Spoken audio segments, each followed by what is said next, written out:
Disorders, Chapter 11 in your text.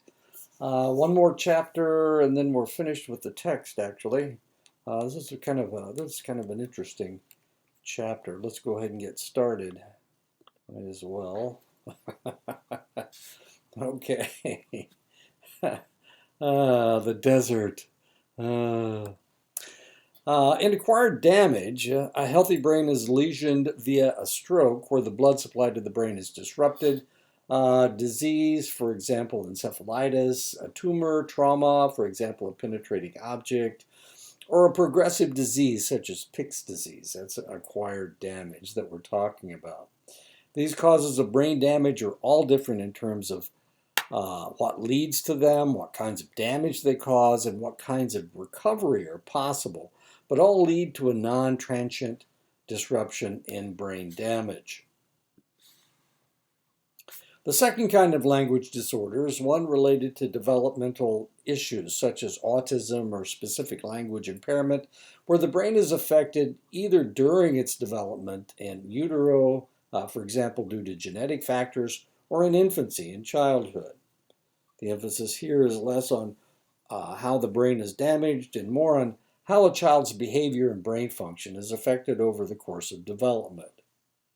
Much of the history of language disorders has been based on acquired disorders, but there are also several developmental disorders which affect language. A stroke is a brain damage which occurs as a result of cardiovascular issues. The brain is an energy-intensive organ using around 20% of the available oxygen circulating in the blood supply. Disruption to blood supply causes brain damage to occur very quickly. The damage can occur due to a blockage in a blood vessel, an ischemic stroke, or due to a blood vessel rupturing, a hemorrhagic stroke. Strokes are associated with sudden onsets of symptoms of brain damage, and the symptoms can reduce in severity as time passes. Paul Broca became interested in a patient known as Tan, an adult Frenchman with an expressive disorder of spoken language. Over the previous 21 years, Tan's speech had worsened, although otherwise his general mental abilities remained intact. Tan died shortly after meeting Broca, and a post-mortem was conducted at which Tan was found to have a brain lesion caused by a tumor in the front half of the left side of his brain. The lesion lay in the posterior back, which is posterior means back, third of the left inferior lower frontal gyrus. Over the next century, this brain area became known as Broca's area and was associated with a disorder of speech production called Broca's aphasia. Broca's aphasia is characterized by halting, non-fluent speech with many grammatical errors. Broca's aphasia was considered to result from a loss of motor memories for speech, and nowadays it is often associated with difficulties in selecting and planning the control of speech acts. And of course, this is Broca's area right here. The reason this guy was called Tan was because that was the only word he could say, that and swear words. So they didn't want to call him by any of the swear words he used, so they called him Tan, since that was the only word he could say without swearing. And of course, he didn't have a very large vocabulary of swear words either, by the way. I don't want you to think that he had Tourette's syndrome. Anyway, so they found the lesion right here. Right here. Carl Wernicke in 1874 described patients with disorders of speech comprehension, people who develop difficulties understanding spoken language. This is typically described as a sensory or receptive aphasia. Wernicke determined that patients with a sudden onset of speech comprehension difficulties had damage to the left superior temporal gyrus. And this is it. This is Wernicke's area, and that's where it is. This crease right here is known as the superior temporal gyrus, and we're going to talk about that a lot in this chapter. A deficit in understanding spoken language after brain damage became known as Wernicke's aphasia. And the associated brain areas became known as Wernicke's area. Speech production can be intact in people with Wernicke's aphasia. That is, they can still speak fluently, and often this speech production can be unimpaired. In some cases, people's speech can be disordered in content such that their speech is difficult to understand. Their speech can be made up of random words, a so-called word salad, or consist of entirely invented words known as neologisms, non-words which are used by some neuropsychological patients in place of real words. And it's right here. And we're going to see this and talk about this quite a bit.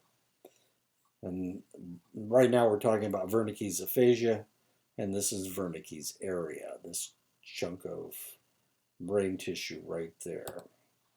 The Boston Aphasia Classification System, or BACS, is a comprehensive model of aphasic syndromes. It is often also called the classical or neoclassical classification system of aphasia. These aphasic syndromes are categorized by their symptoms and by the ways that they are considered to be indicative of different kinds of damage. This approach distinguishes between damage to the brain areas which subserve specific functions and damage to the connections between brain areas, which may mean that functioning brain areas can no longer contribute to a language task because they have been disconnected by the damage. Broca's aphasia, as we have talked about before, speech production is laborious and the grammar can be incorrect. Within the BACS, this condition is considered to be caused by a lesion involving the expressive speech center, and that's the Broca's area right there. Wernicke's aphasia, speech comprehension is impaired. Patients find it hard to understand what is said to them. Within BACS, this condition is considered to be caused by a lesion of the audio-verbal center, also referred to as the phonological lexicon, and that's Wernicke's area right over here. Now, this is one of the reasons why, well, the Broca's area and Wernicke's area, this is one of the reasons why we talk to you after we think potentially you've had a concussion.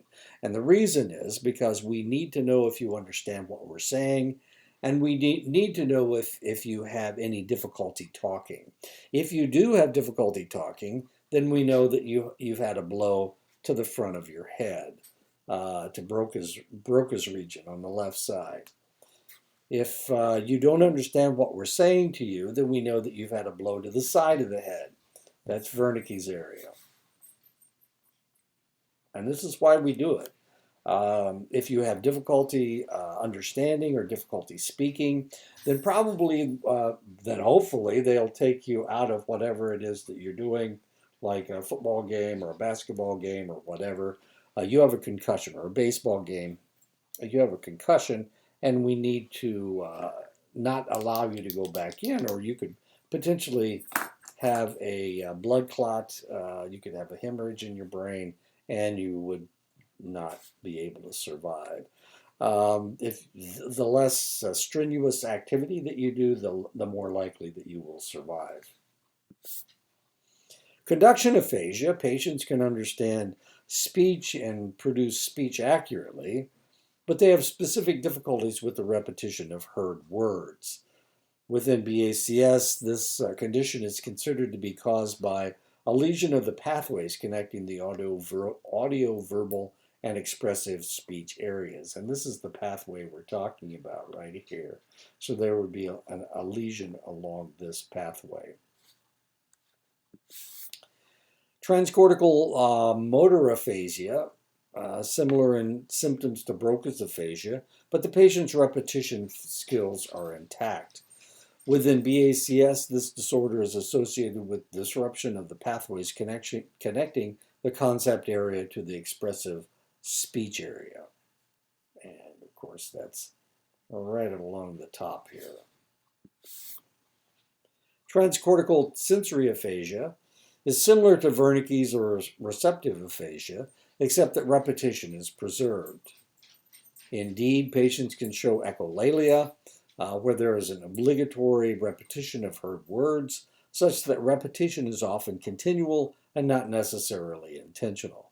Within BACS, this condition is considered to be a result of lesions of the pathways connecting the audioverbal center to the concept center. And that's once again this way. Isolation aphasia, also known as mixed transcortical aphasia, is a disorder in which the patient cannot understand heard speech and cannot produce speech, but can still repeat words. Within BACS, this disorder is caused by lesions which disconnect the concept center from the audioverbal center and expressive speech center. Anomic aphasia is a disorder associated with the problem in naming objects across modalities. For example, a patient cannot name a cow by seeing a picture of a cow or hearing the word moo, or hearing moo. In the BACS system, anomic aphasia can be caused either by a lesion involving the pathways which connect the concept center to the expressive speech center, or if comprehension is also disrupted, a lesion of the concept center itself. Dementia is a persistent impairment in intellectual function due to brain dysfunction, which commonly is associated with a progressive loss of function. It is mainly a disease of aging, being more common in more elderly populations. Dementias can be relatively focal in their effects, for example, semantic dementia, or more widespread and global in their effects, such as Alzheimer's disease. Some dementias primarily affect subcortical regions, for example, Parkinson's disease, and others have a more cortical effect, and that would be Pick's disease. Dementia patients can repeat words without mistakes and can name objects correctly because the output lexicon and the speech motor systems are intact, as are their object recognition units and their access to the phonological output lexicon.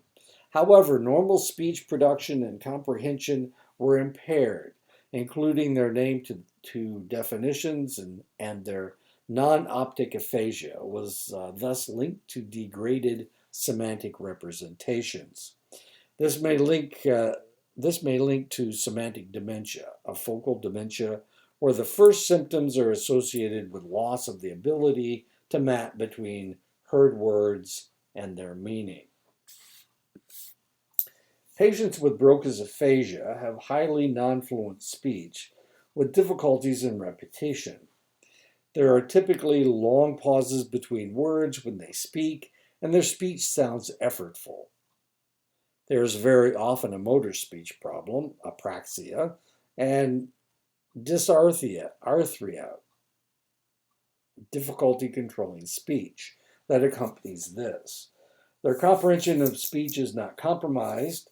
Broca's aphasia is often associated with damage that extends out of the posterior inferior frontal cortex into surrounding cortex. As primary motor cortex lies next to Broca's area, patients often have a muscle weakness or paralysis that can affect the rest of the body. This typically affects the right opposite side of the body from the lesion, contralesional side of the body, as the motor areas on the left side of the brain control the right side of the body, and vice versa. There is not necessarily a correspondence between Broca's area and Broca's aphasia. To have a full clinical profile of Broca's aphasia, more extensive damage is required. Moore et al. In 1978 looked at 20 lesions during autopsy and related the clinical speech problems that the people suffered in life to their acquired brain damage. A lesion to Broca's area itself caused transient speech mutism, a loss of all speech production, which resolved over time. This may well have been transient because of plasticity in the brain, some neuroorganization around the lesion, or because the right hemisphere regions start to be recruited. Parallel areas in the opposite side of the brain underlie some recovery of function.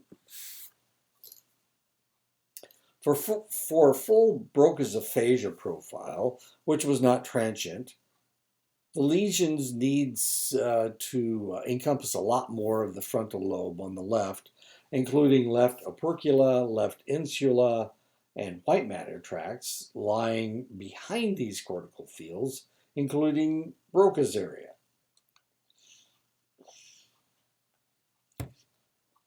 And this, once again, is a picture of Broca's area. Since the development of functional imaging enabled the investigation of language and other cognitive, perceptual, and motoric functions, in intact, healthy human brains, it has become clear that Broca's area is engaged by a range of non-linguistic tasks, like the representation of task-relevant information, or in non-linguistic aspects of syntax. It is possible that the critical importance of Broca's area in speech production may therefore result from it having important general cognitive functions in the planning and control of behavior. Wernicke's aphasia is a disorder of the comprehension of spoken language, and patients can also show poor naming and repetition. Speech output is fluent, although some patients speak with many paraphasias and neologisms. The speech can be, though is not necessarily, highly incoherent. Notably, these patients rarely, if ever, correct their errors, which suggests that they are unaware of their problem. They even seem to be unaware that their speech makes little sense to others. The term of such a lack of awareness of a problem is called anosognia.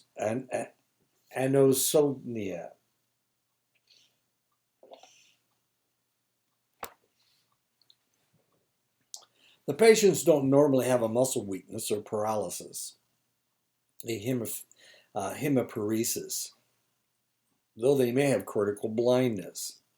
Cortical blindness is a lack of sensitivity to visual sensory information, which arises due to the damage to the primary visual cortex, leading to a visual field defect.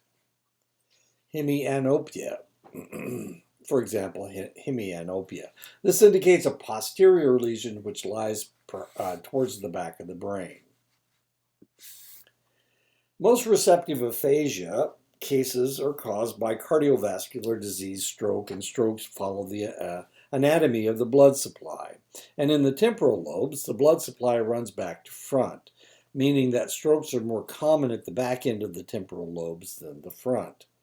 This means that the posterior superior temporal sulcus may be emphasized in Wernicke's aphasia because of how strokes happen, rather than because its functional significance in the speech perception. It is also the case that a full profile of Wernicke's aphasia arises from a more widespread left temporoparietal lesion, and the larger the lesion, the more severe the speech comprehension deficit. And this is the area we're talking about.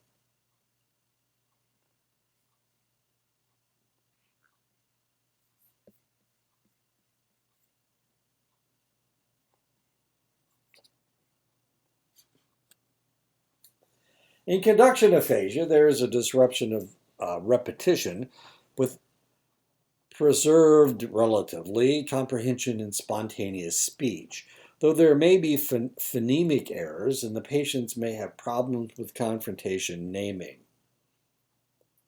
There tends to be no associated neurological problem. For example, hemiparesis is rare. This likely reflects the fact that conduction aphasia is generally caused by smaller lesions than other problems, for example, Wernicke's aphasia.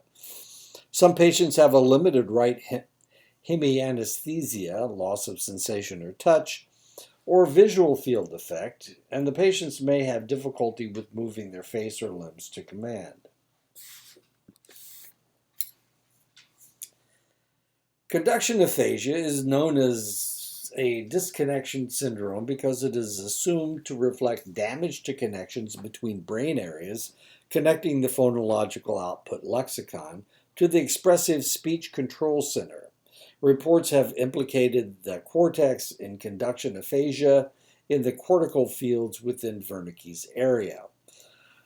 More recent electrical stimulation studies have confirmed this cortical involvement. Conduction aphasia may reflect a disorder of cortical areas important in repetition rather than a disconnection syndrome. This may mean that the left superior temporal gyrus is important in speech motor links as well as acoustic, phonetic processing of speech. The global aphasia, all major language functions are impaired, both in output and comprehension. This tends to follow an extensive left hemisphere lesion involving Broca's area and Wernicke's area. Such large-scale brain damage involves many associated neurological signs, hemiplegia, sensory loss, visual field defects, and attentional disturbances such as extinction or neglect. The lesions need not necessarily be large, and they can often spare Wernicke's area, though both cortical and subcortical regions tend to be involved. In transcortical motor aphasia, repetition is preserved, but comprehension and spontaneous speech compromised, the latter strikingly so. The repetitions can be mandatory, which is termed echolalia, and which can lead to rather disturbing speech patterns. The patient can correct errors in what they have been asked to repeat. Spontaneous speech is stumbling and stuttering, agrammatical, and simple. These neurological signs are similar to Broca's aphasia.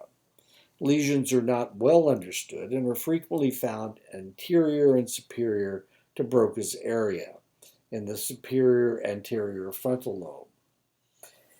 If the patients have problems with accessing conceptual semantic representations when speaking, their lesions are associated with lateral prefrontal cortex.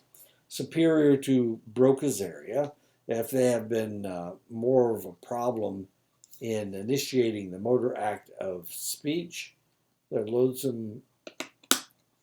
lesions are associated with midline premotor speech areas. In transcortical sensory aphasia, there is impaired comprehension, preserved repetition, and fluent output. Words can be included in the speech output, which have been overheard, but which have not been understood. Such repetition is again often mandatory. For example, the patients are echolalic. A study into the localization of the lesions found 2 sites associated with transcortical sensory aphasia. In the medial inferior ventral temporal lobe and the anterior superior temporal gyrus.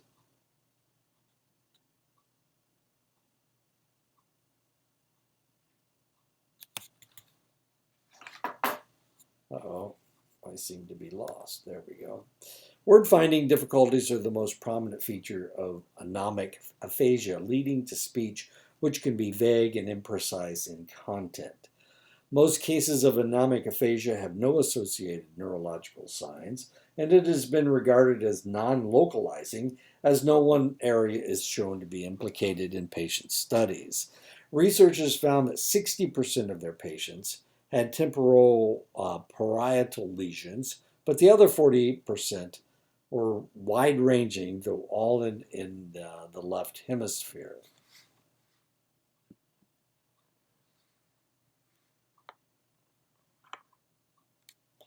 Pure word deafness is very rare. Patients can sometimes tell spoken words from non-speech sounds. Others cannot, but none of them can understand spoken words at all. Speech output can be disordered, and patients cannot repeat or write to dictation. Cortical areas, often on both the right and left sides of the brain, are strongly implicated in pure word deafness. Bilateral damage seems to be necessary for pure word deafness. This may be a result of plasticity processes in the right hemisphere, which support the recovery of some spoken word comprehension. More recent interviews have indicated that pure word deafness is seen after unilateral left temporal lobe damage and to bilateral temporal lobe damage, but not after unilateral right temporal lobe damage.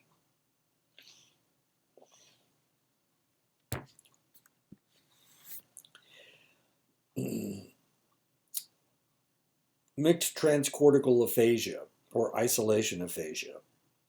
In this rare disorder, only repetition is preserved. Both comprehension and spontaneous speech are compromised.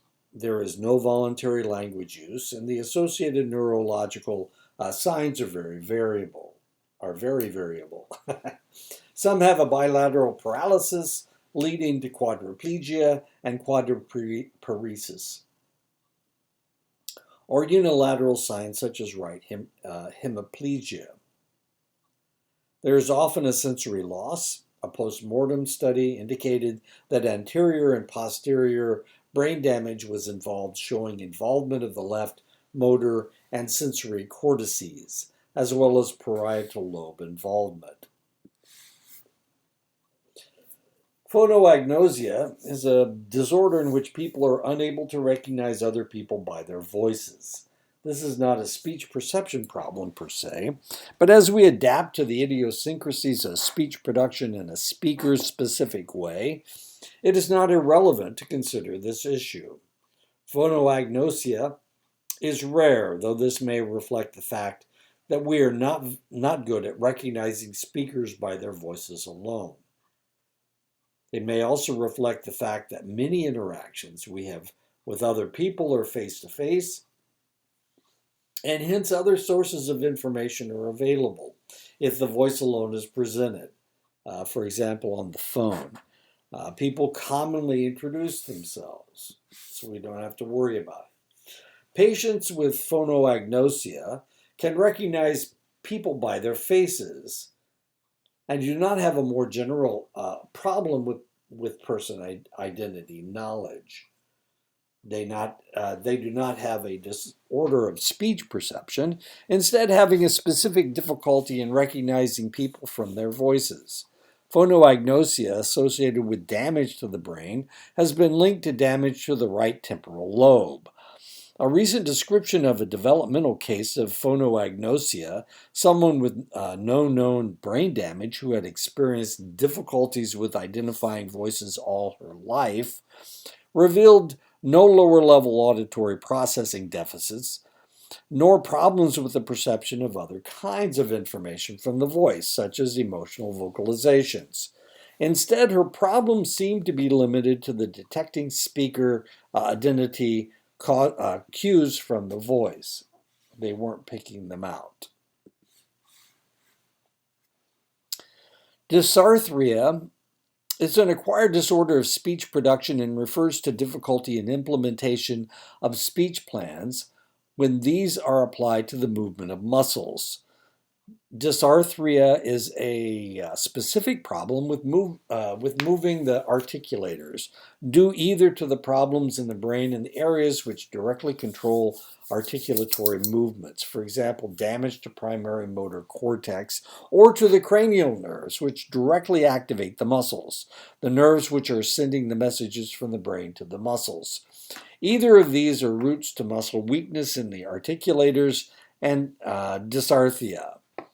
Dysarthria speech can be mumbled or indistinct or slurred. And these are the muscles, the articulators that we were talking about.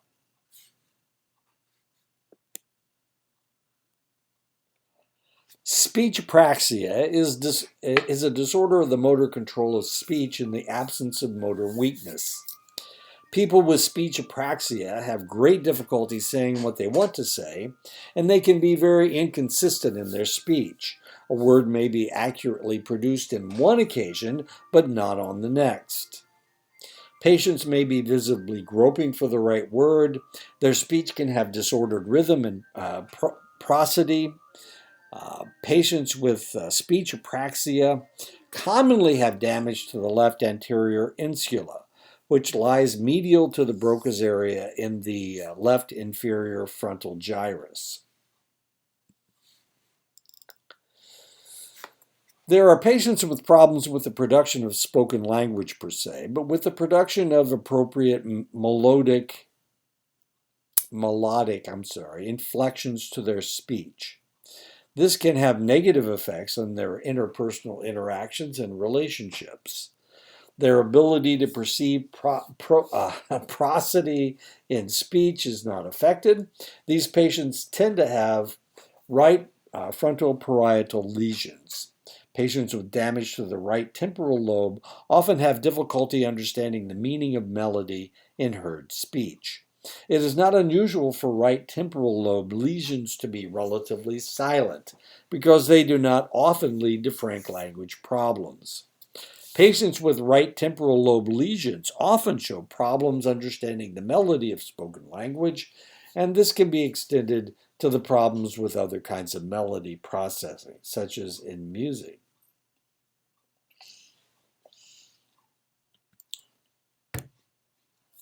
A problem of phonetic processing has direct and dire consequences for the comprehension of spoken language. A patient will be unlikely to have a deficit in perceptual speech processing that does not impact on lexical and syntactic processing.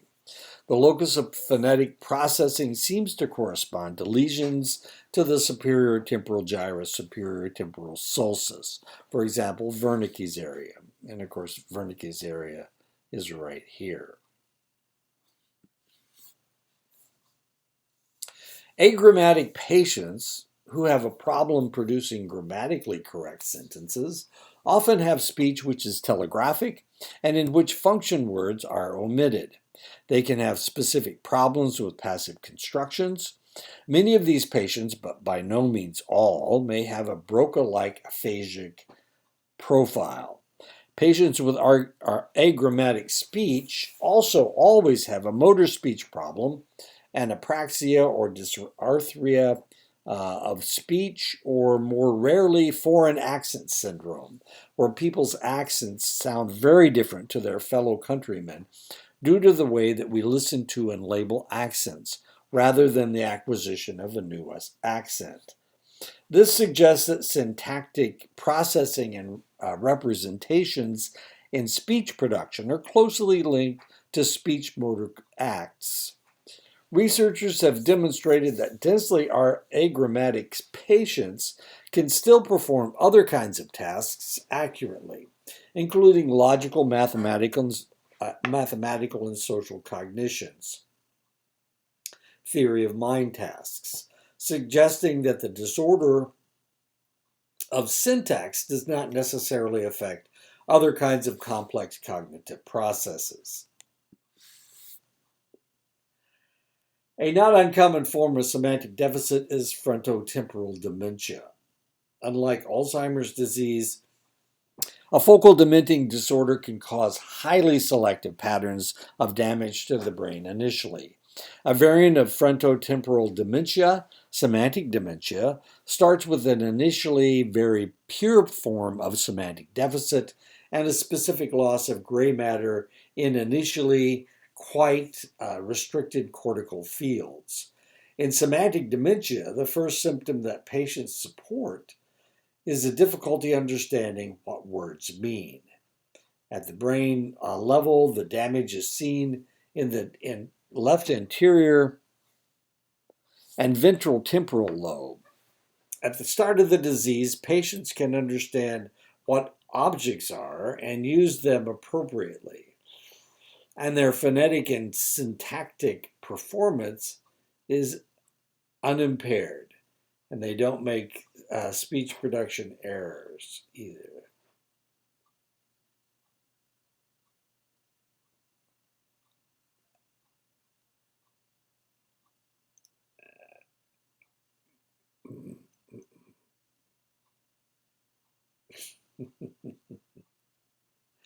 Okay, now I've lost my place. As the disease progresses, however, the patients start to make phonetic errors, suggesting that phonological processing is being compromised. And it has been suggested that severe problems in speech output are seen when the disease spreads to the right temporal lobe, which is it invariably does. We now have access to functional imaging data, which complements our understanding of the neural basis of language processes based on patient studies. Functional imaging techniques such as functional magnetic resonance imaging, fMRI, and positron emission tomography, PET, as well as electrophysiological techniques and techniques which briefly alter brain function, allow us to ask detailed questions about the way that language is implemented in healthy brains, and in some cases can help us both identify activity associated with a particular activity, for example, speech perception, and also localize the activity at the level of gyral anatomy rather than neurons. This can be this can in turn allow us to investigate language processing in the healthy human brain and to compare these results to the profiles seen in patients. Studies have indicated that there is complex processing of phonetic information in the left superior temporal gyrus, with sensitivity here to linguistically relevant changes relative to acoustic changes. Properties of phonemes are represented in the left superior temporal gyrus, and consonant-vowel combinations are selectively represented, just below this, in the left superior temporal sulcus. Syntactic and semantic information is processed in the left superior temporal gyrus. It is likely that there is parallel processing of the spoken language in the superior temporal gyrus and sulcus, including semantic and syntactic processing as well as phonetic processing. Primary visual cortex nestles in the calcarean sulcus on the medial aspects of the occipital lobes. And that's it right there, this red line right here. I needed to remember to tell you that. Lateral and ventral to this is a cortical field on the inferior surface of the left occipital lobe has been associated with the visual processing of words, a visual word form area. This region, if damaged, is associated with acquired alexia, a problem of reading words. A meaning not, and lexia meaning read, dyslexic, bad reading. Patients can typically use other kinds of visual symbols. The precise function of this visual word form area, VWFA, remains controversial. VWFA stands for Visual Word Form Area.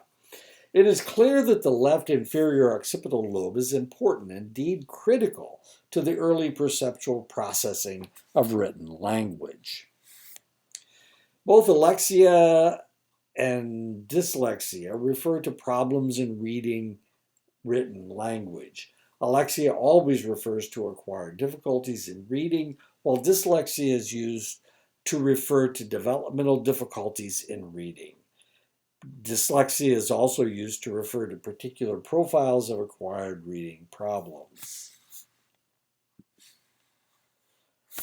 Some patients can only read words if they can sound them out first and tend to be better with regular than irregular words.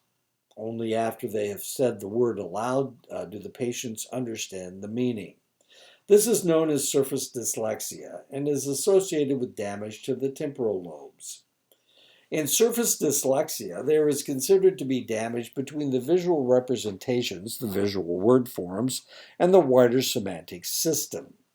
This means that the patient cannot rely on a mapping between the visual word form and semantics to access the meaning of a word, but will need to utilize the connections between graphemic and phonemic representations.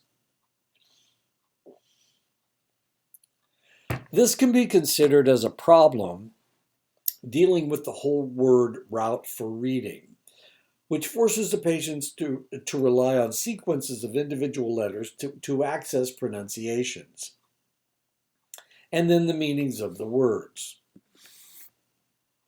In phonological dyslexia, patients can read words which are both real words and familiar words, but struggle with non-words, unlike the surface dyslexia patients who have damage to the lexical semantic route for reading, but access to grapheme and phoneme conversion routes.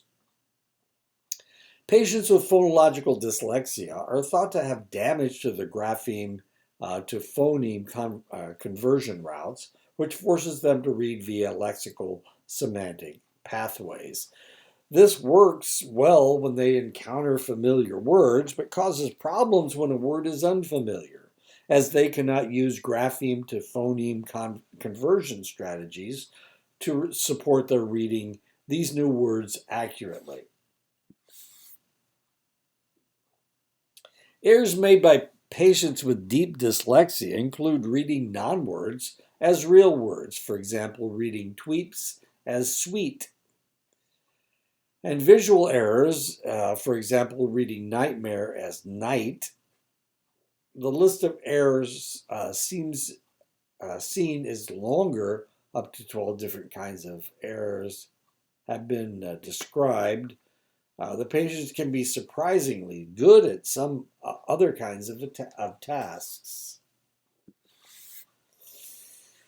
Functional imaging studies have shown that activation of the visual word form area in the left lateral occipital lobe when visual words are silently read, and the recruitment of posterior parietal areas and frontal eye fields associated with the control of eye movements during the reading of text.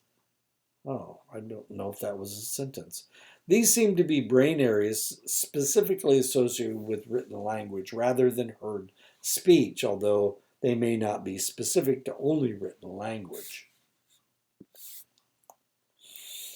The acquisition of written language is parasitic on speech perception and production. While we learn to understand and produce spoken language without overt instruction, learning to read and write is something we need explicit instruction in, and something which is much harder for us to do if we have not learned to understand a spoken language first.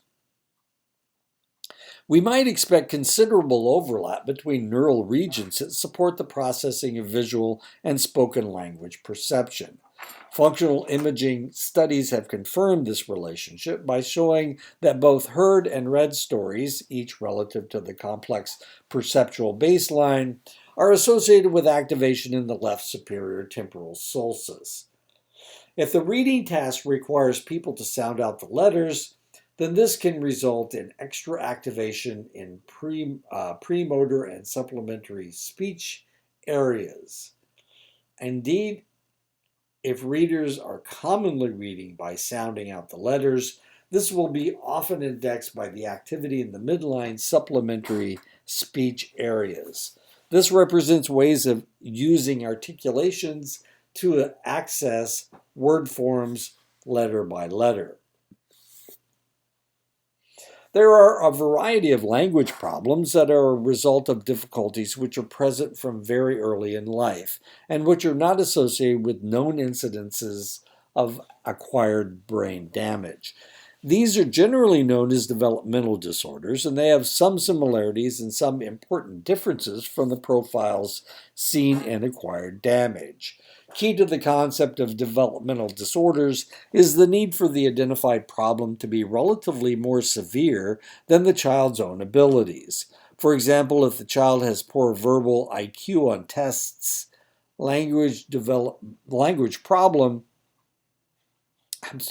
they will only be considered to have a specific language problem if their verbal IQ score is much poorer than the nonverbal IQ score. Specific language impairment is a developmental disorder of language in which children show problems with spoken language comprehension and production, problems that are disproportionate to their nonverbal IQ. These language problems are not a consequence of brain damage, hearing loss, or deprivation. The speech of children with specific language impairment can be hard to follow, and as they can find it hard to express their ideas,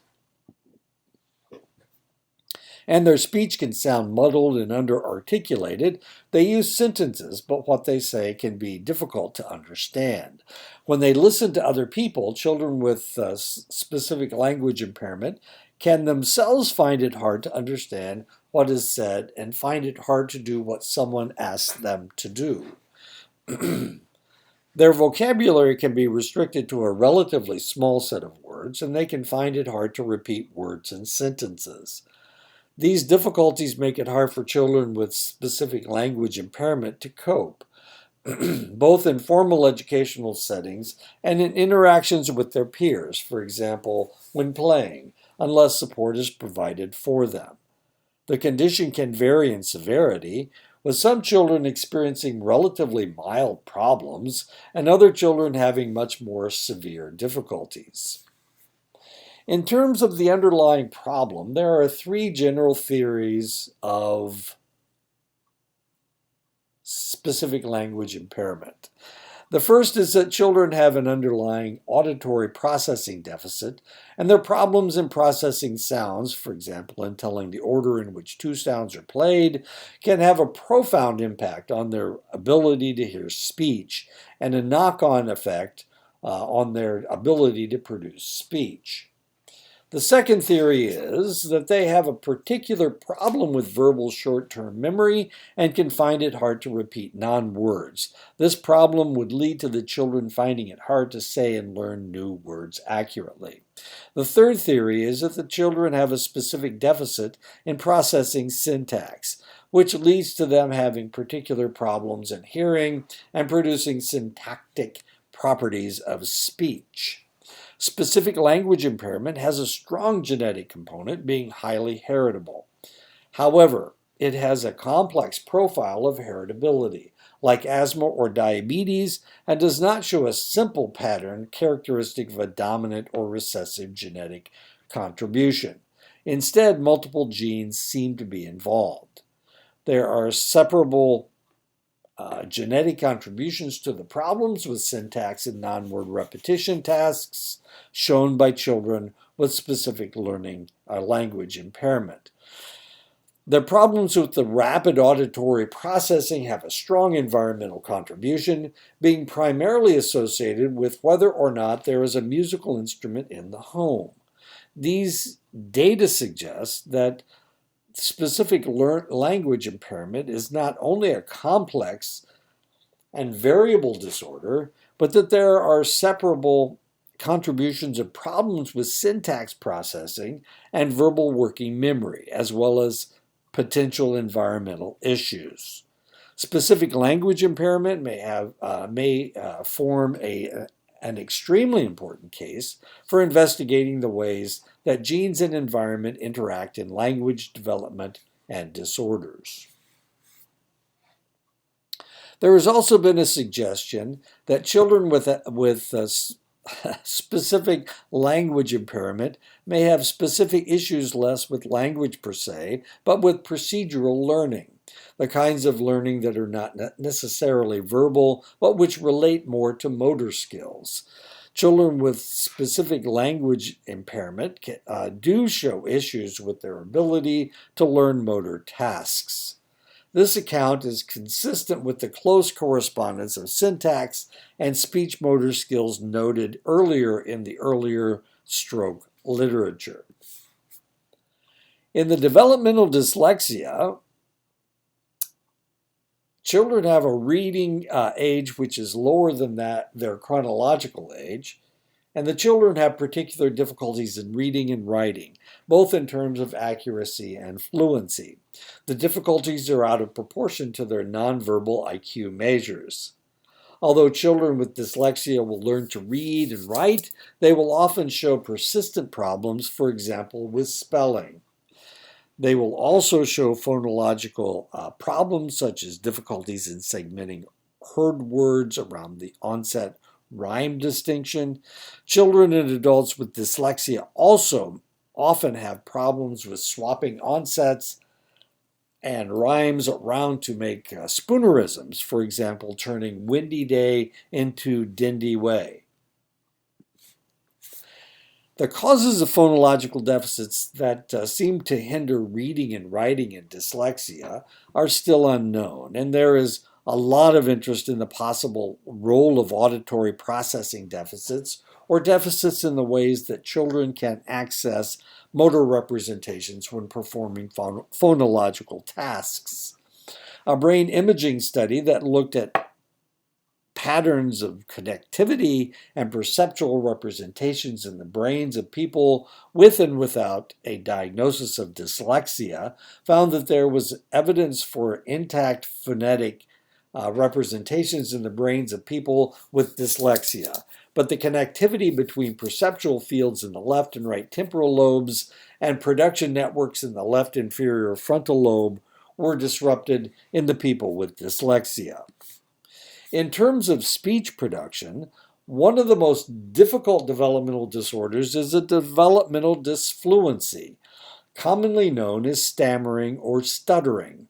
In stuttering, children have tremendous difficulties in speaking aloud and can get stuck, known as blocking, on the start of a word or repeat the start of a word and stretch out their speech sounds. Around 80% of children with developmental disfluency will develop fluent speech production by the end of puberty. 20% of the children have a problem which persists into adulthood.